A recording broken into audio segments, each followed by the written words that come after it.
Razumljivo je da ratna tematika čini vječno privlačan materijal za filmske i televizijske ekranizacije. Rat kao ekstreman nastavak politike donosi nekontrolisano nasilje i tektonske promjene u društvenom i u ličnom životu. Ukratko nudi idealnu osnovu za kreativno stvaranje, a posebno vizualnu poput filma. Tako da je potpuno razumljivo što su oružani sukobi poslužili kao inspiracija brojnim klasicima iz istorije sedme umjetnosti. I aktuelna godina ponudila je nekoliko dijela ove tematike. Današnja emisija bavi se njima, ali nažalost u krajnjem presjeku stanja zid slavnih ostao gladan ovih postera za razliku od naše mašine za reckanje. Black GI, is it fair to serve more than the white Americans that sent you here? Nothing is more confused than to be ordered into a war to die without the faintest idea of what's going on. I dedicate this next record to the Soul Brothers of the 1st Infantry Division. Problem je što velika tema za filmadžije vrlo lako može biti prilika za jednako velik promašaj. Prosto rečeno, kombinacija naglašene društvene dinamike i emocija pojedinca čisto su u zajedničkom zbiru nefunkcionalna cjelina. Poput recimo novog ostvarenja režisera Spike Leea nazvanog The Five Bloods, koji predstavlja njegov osvrt na temu vječne rane moderne američke historije, Vijetnamskog rata. Gentlemen, welcome back to Vietnam. Look what I found. Ready man in all his glory. Who was that guy? That brother was the best damn soldier that ever lived. Na papiru sve je zvučalo idealno. Iskusan režiser, moćni Netflix kao producentska kuća, dobra glumačka ekipa te zanimljiva priča o četvorici crnih veterana Vijetnamskog rata koji se 40 godina kasnije vraćaju na mjesto zločina. Motiv za povratak u džunglu jeste pronalazak tijela njihovog poginulog prijatelja. A nije zgoreg pomenuti sakriveni tovar zlatnih poluga kojim bi napokon naplatili svoje stradanje.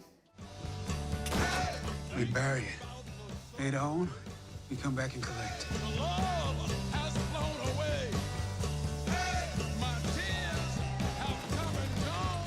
Šta se desilo da smo od idealne početne ideje dobili konfuzan i nedorečen film koji od početka do kraja nesigurno igra na granici između ratnog spektakla, avanturističke priče i socijalne satire? Desio se, nažalost, Spike Lee u svom aktivističkom izdanju.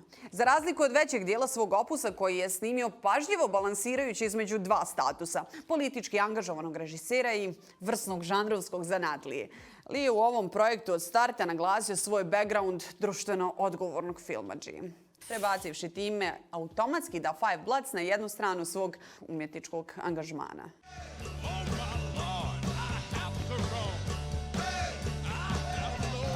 I shall resign the presidency. Being back here, it is not easy. Nažalost, to nije puno pomoglo ni njemu, ni njegovom dijelu, a teško da će pomoći i crnoj zajednici u Americi. Prosto iritira kada igrani film počnete dokumentarnim snimkom Muhammed Alija o Vijetnamskom ratu, a potom citiranje velikana Tamne puti nastavite do samog kraja. Jasno je da na ovaj način konstantno naglašavate gledaocima kako su Afroamerikanci teško nastradali u tom ratu, ali tako kvarite narativni ritam, podcjenjujete inteligenciju sopstvene publike. Broken man. So what, you blaming yourself? You don't even know. No!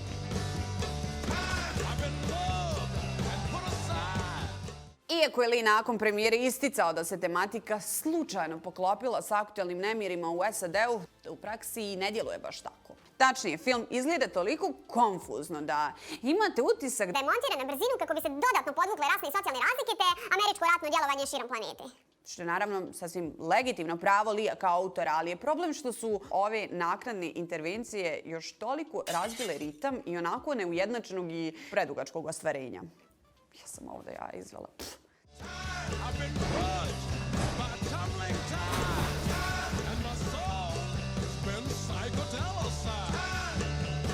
We've been dying for this country from the very get.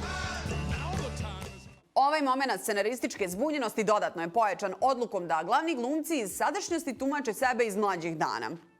Čudno je gledati u jednom momentu 60-godišnjake kako se bore uniformisani u vijetnamskoj džungli, a potom nekoliko sekundi kasnije vidjeti ista lica kako se u civilki ponovo lomataju na istoj lokaciji kao skupina ostarjelih turista na egzotičnom izletu.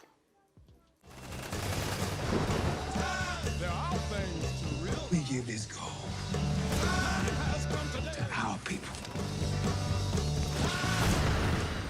Naravno, Lee je suviše iskusan režiser da pogubi sve konce, iako mu je višak političkih poruka upropastio scenarij i pokvario kupan utisak. U drugim zanatskim segmentima njegova ratna priča radi posao. Akcione scene određene su dobro. Muzički soundtrack utopljen u soul i funk klasike 70-ih sjajno drži groove. A citati s klasika vijetnamske tematike poput Apokalipse danas ili Voda lijepo su uklopljeni u njegov rad.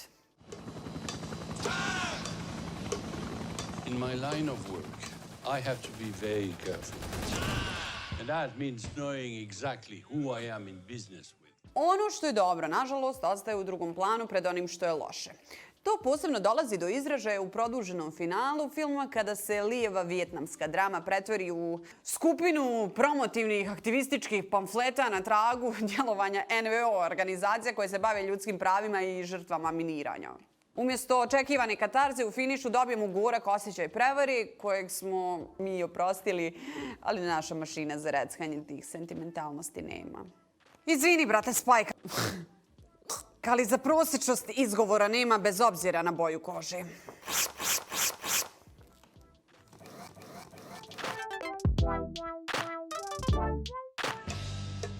Be safe.